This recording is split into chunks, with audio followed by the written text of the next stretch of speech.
Earlier this month, we told you about extensive damage in a South St. Louis County neighborhood after a serious sewer backup.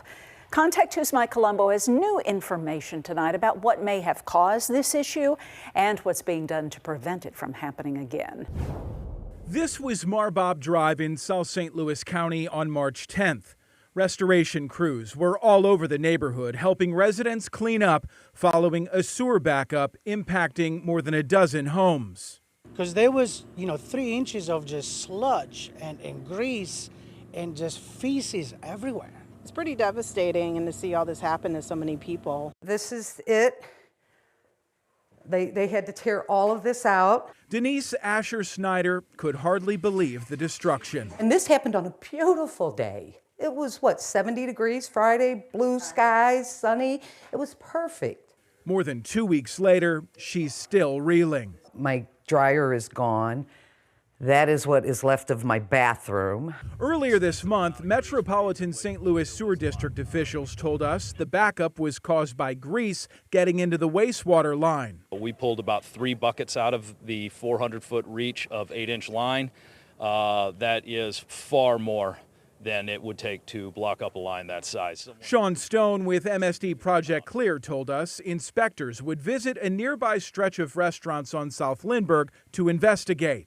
If we can find out who's responsible for this, we are going to hold them accountable in any way that we can. We requested records from MSD detailing the restaurant inspections. On March 11th, MSD issued notice of grease interceptor violations to Lines Choice and Bartolino South.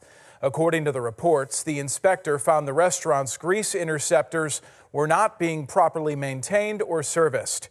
At Bartolino South, the inspector also noted the public sewer was blocked as a result of excessive grease discharges from the facility.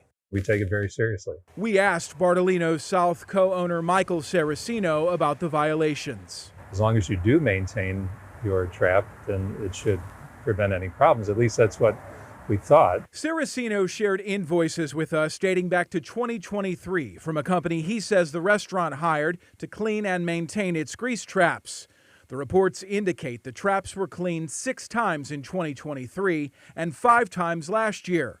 The first cleaning of 2025 happened March 13th after the neighborhood backup. MSD tells us it requires grease traps not exceed 60% capacity. MSD says most restaurants remain compliant with a quarterly cleaning, but the exact frequency depends on how much grease each establishment generates.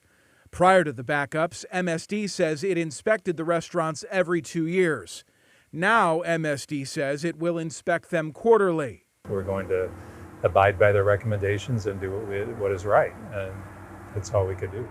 We're here in business to be good neighbors and to make people happy. That's our we're a hospitality business, and that's what we thrive on. It's important to us what our neighbors think of us. Fred Bermer is CEO of Lion's Choice. He says grease traps at his company's restaurants are cleaned twice as frequently as is recommended. We've been in contact with MSD just to make sure that we didn't have anything to do with it, and we've been assured that. Denise Asher Snyder tells us getting answers is important, but action will be what helps the residents of Marbob Drive heal. Not until we are reimbursed for this mess, then I will have peace of mind. But right now, I don't think I'm not gonna have peace of mind until this is done.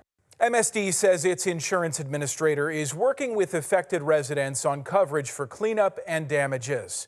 An MSD representative tells us public sewers in the neighborhood are being placed on an increased cleaning schedule.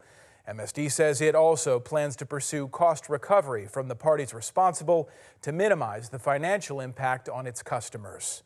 Mike Colombo, Fox 2 News.